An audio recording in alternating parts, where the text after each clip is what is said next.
Hey up, I'm Dave from Powerhoof, and I'm going to do another dev diary. I'm doing this on stream, so it's allowed to be really scrappy. That's my plan for doing these quickly as well. Today's topic's going to be game jams, because Adventure Jam's coming up. But firstly, I'll chat about what's been happening with the Drifter.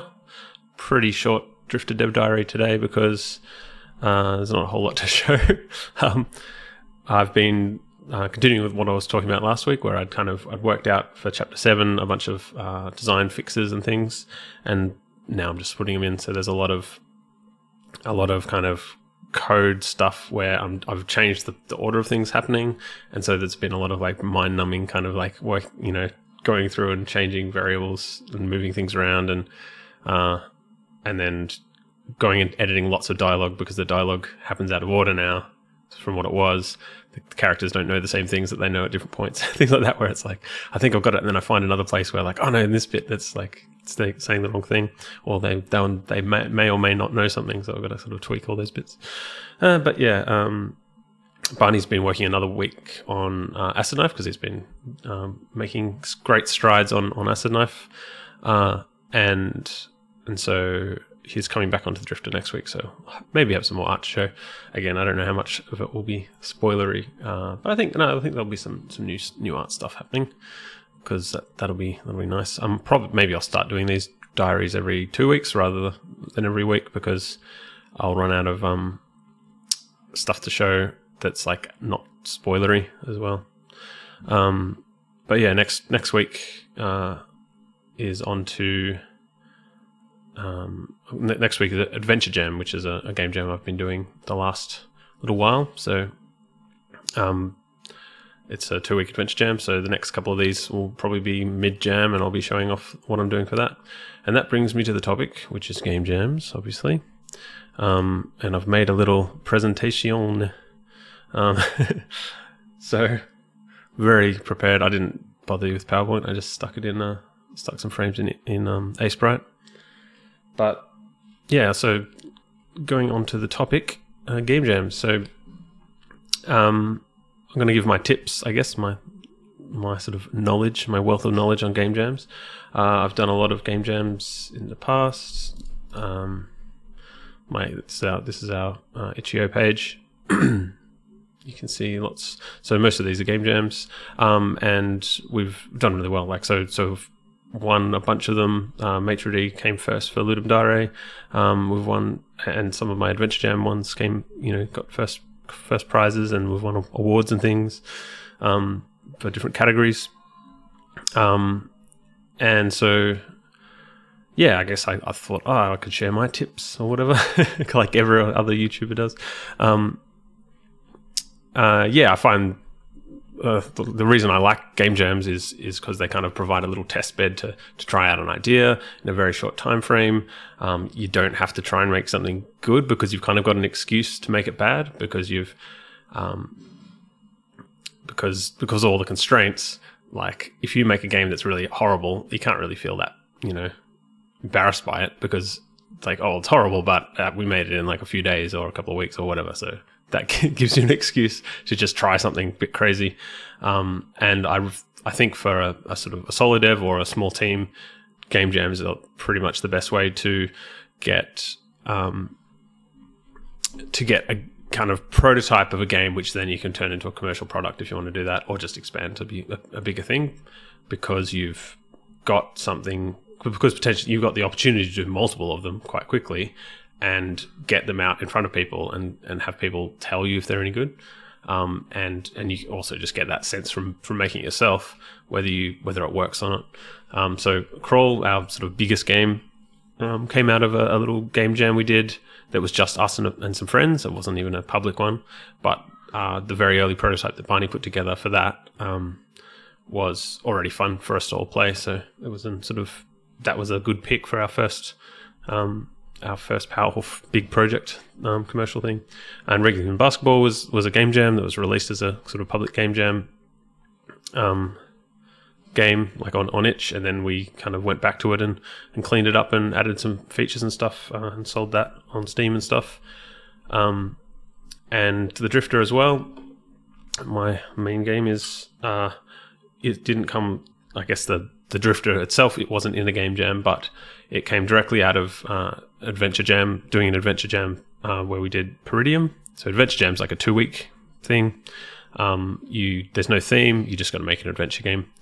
And Peridium was the first time I'd made an adventure game that was a thriller or even a serious game. Like I'd made a lot of little comedy adventure games, but I'd never done a serious one. I'm just going to close the door.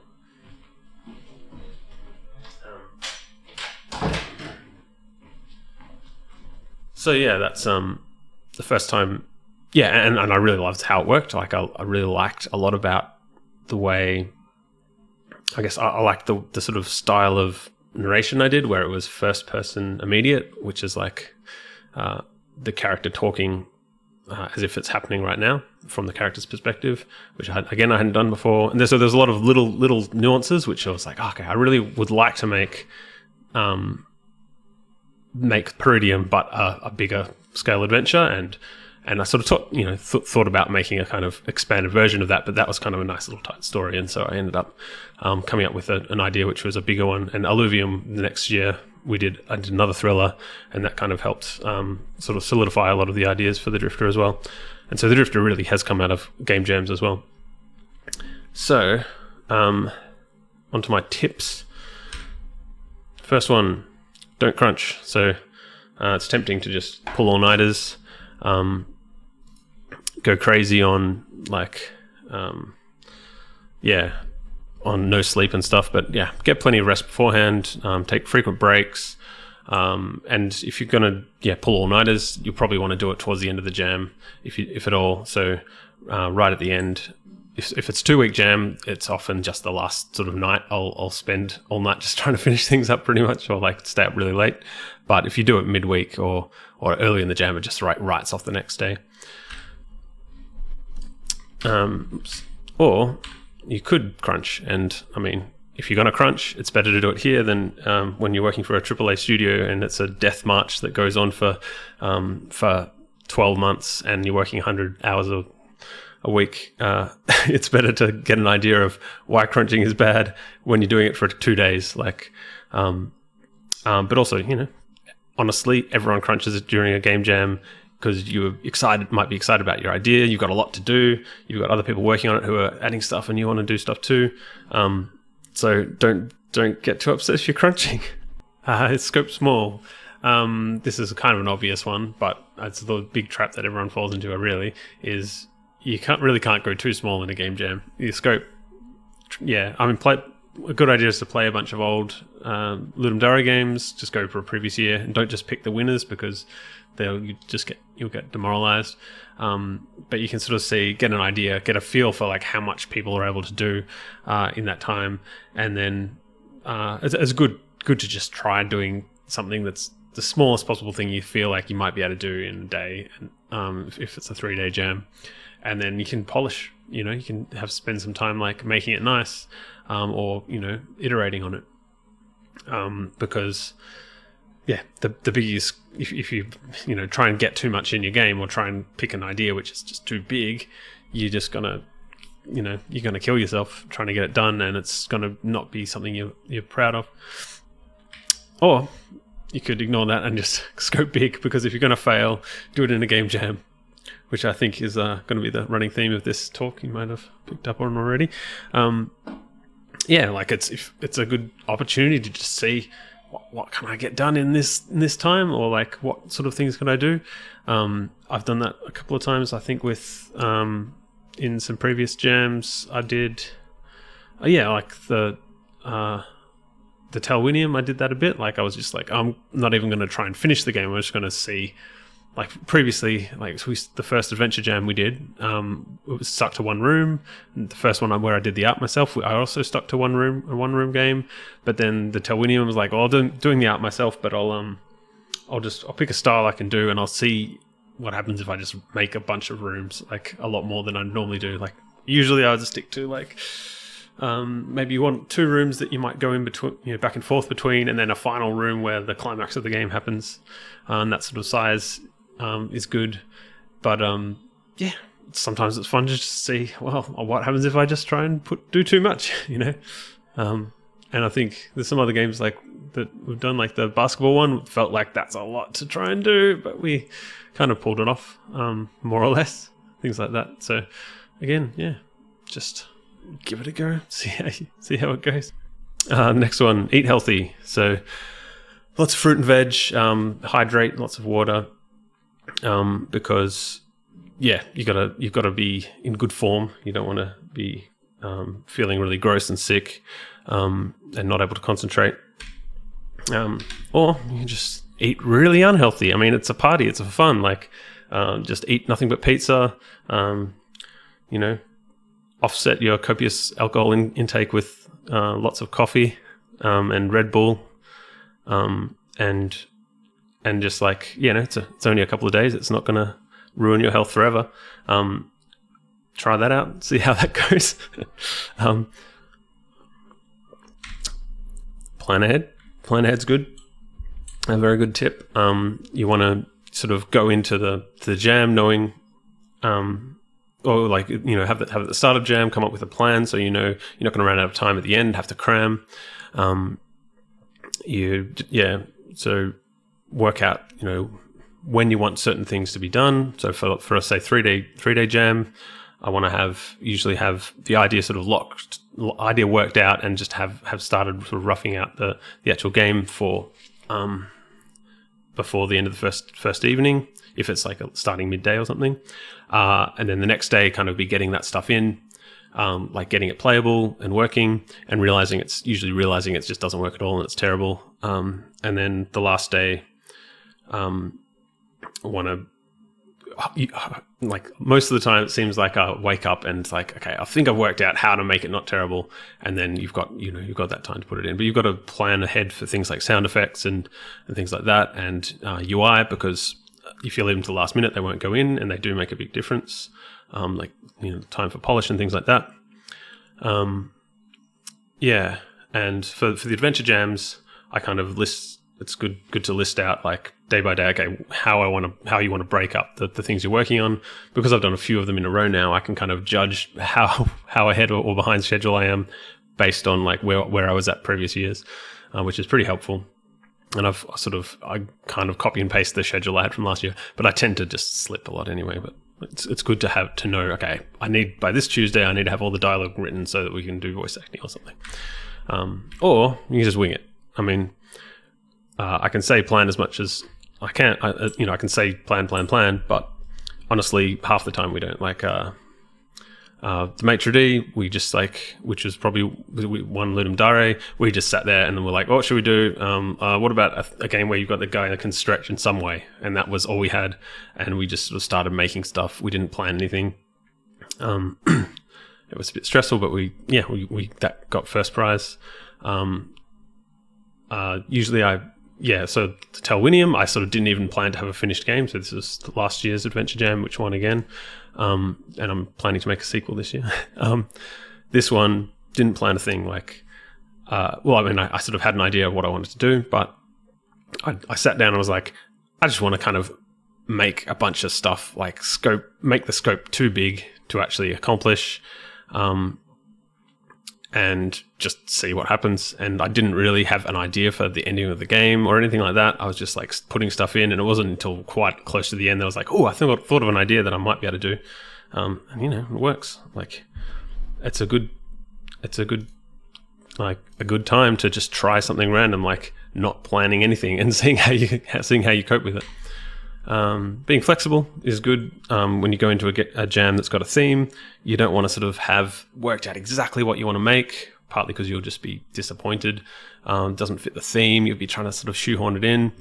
But on the other hand, you know, if you've got something you want to make, screw it. It's like, it's for fun. Just do it. Just do the thing you want to do. We did this for this basketball game. We're just like, we had a couple of people, and we're like, it'd be fun to make like an NBA Jam thing. And the theme was like, I can't even remember, it was like two games together or something like that, two different I don't know. I think there was 2 themes. I can't remember. But basically, we were like, oh, if we add karate, then kind of that can be part of the theme. But we just had this very rigid idea of what we want to do, and we're just like, let's just do that, and we did it.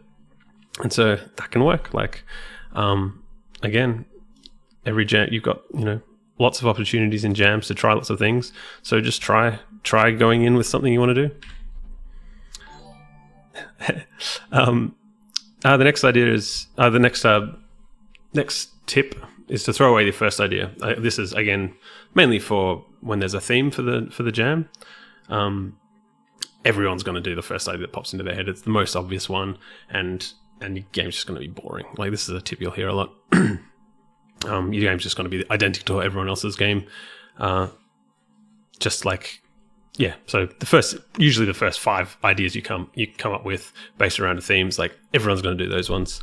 Keep going. You've got plenty of time at the start of a jam to really sort of, I don't know, come up with ideas, be creative, let the juices flow. Like, you shouldn't try and rush. As soon as you've got an idea, you shouldn't rush into just like starting to work on it. I think I tend to spend a lot longer working out what I'm doing than most people. Well, maybe not most people, but you always see when you're doing a game jam, you always see people instantly posting the art assets, like, oh, I drew the character for my game, and I'm still sitting there going, no, all I've done is thought of like 50 different ideas and trying to work out which one is the best thing to do. Or just go with the first one. I mean, go with it, make it your own. Like, if you like it, you like it, and there might be millions of other ones doing the same thing, but this one's yours, and like, just own it and like do it the way you want to do it. Okay, yeah, another tip you'll hear a bit is it's good to use familiar tools and skills. Like, you want to be making a game, you don't want to be spending your time bashing your brains out trying to work out a weird bug in some new editor or some new tool that you've picked up the first time, or trying to learn how to draw a horse when you've never done it before, because you're trying to make a game and get that out. Or you could try something new. I mean, doing in a game jam is probably the best time to learn something new, because making a project with a tool or using a new skill you're trying to sort of nurture to actually make a releasable game or releasable product is probably the best way to learn something. And you don't get much opportunity to do that in the real world, because games take months or years, not days. And so I've definitely found that even if we make a game that's pretty rubbish, if I've learnt something new, if I've tried a new Unity thing that I hadn't tried before, or a new technique for something, if I've got to do some art, where I'm not an artist really, I'm pretty happy with just the fact that I've learnt that. It's like, that's a good reason to do a game jam, is just to try and learn a new thing. Sometimes you'll come out with a game that you're really happy with, as well as having learnt something new. Other times you'll be bashing your head against the tool, but then you'll have come out learning what you don't like about that tool. And it's again, better to do that in a game jam than to do that on a like big, long project. Another one is avoiding huge teams. This is probably one of my biggest bits of advice I give to just any new devs coming out from like uni or whatever, especially because you'll see, especially uni students who have finished their games course or whatever, want to sort of try and do a little indie game themselves, but they've got a lot of friends from uni that also want to do the same thing, and so they start this big team, and they've got 10 plus people trying to make their first hit project or whatever, and it's just very unworkable. You've eventually, even if you're working for free, you've all got to make a living, and if you double the size of a team, you've got to double the amount of money you're going to make. And unfortunately, the way it works with game development, and probably a lot of other things as well, adding one person to the team does not add one person's worth of work into the project. So if you double the size of your team, you maybe get a 20% increase in actual stuff getting done, because there's just so much back and forth between people. There's yeah, there's exceptions, like if you're getting someone to do music or something, that can, that's a bit different, or there's very specific things. But if it's especially the core team, or if you already have a musician, you're getting another one, getting that stuff to all mesh together takes up a huge amount of time. And in a game jam, you don't have time. You don't have time to like manage all that stuff. Or, bigger spare, you got more people, just get them making crazy stuff. Try and make something that like way, the scope is more than you'd ever be able to do by yourself. And if that's a mistake, you'll learn from it in a game jam rather than learning from it in the real world, which is, much cheaper. We've done that, with the first few games jams we did, was just sort of me and a friend, or just me by myself. But then we got a bunch of people on board for the Maitre D again, which was a sort of Ludum Dare winner.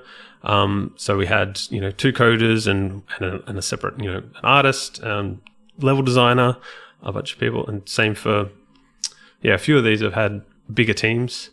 Golden Age of Piracy, I think that one as well. I only did a little bit on this one. It had, 1, 2, 3, 4, 5, 6, 7 people doing stuff for it and did really well. So, it's possible. And yeah, again, just give it a shot. It's a game jam. You can fail. Doesn't matter. Where are we? All right. Next. Collaborate with new people. Yeah. So game jam's brilliant place to try working with someone you've never worked with before and see how it works. If in the real world you're like forming a team to make your indie game that you're going to spend 3 years making, and you don't get on with the people, then that's a big problem. Whereas in a game jam, that's fine. It doesn't matter. Like, that person I didn't really get on with, that's fine. I wouldn't work with them again. But then, 50-50, that person was awesome. And now you both really want to make stuff together more. And like, that becomes a big new working relationship kind of thing. It's a great opportunity to do that without the risk of like being stuck in this project with someone that you don't want to work with.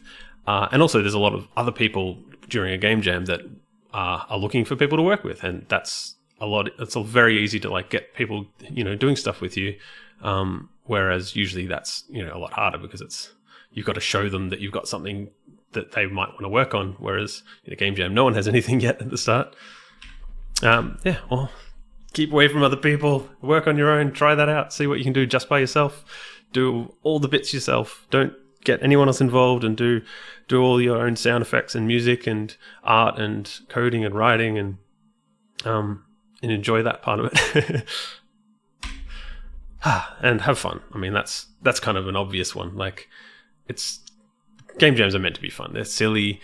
I think Sosowski talked about, he's done a lot of game jams and stuff. And one of his I'm going to misquote it, but one of the favorite things I've seen him say, I think it was in this Devolver series called Game Jam, I think, was that in a game jam, you're not going to make an amazing game. You don't have the time or the resources. So if you're not going to make something that's good, you should make something that's memorable. And his interpretation, and I think mine as well, is to make something that's just bonkers, like crazy, really silly, and not try and polish it, because that's impossible. Just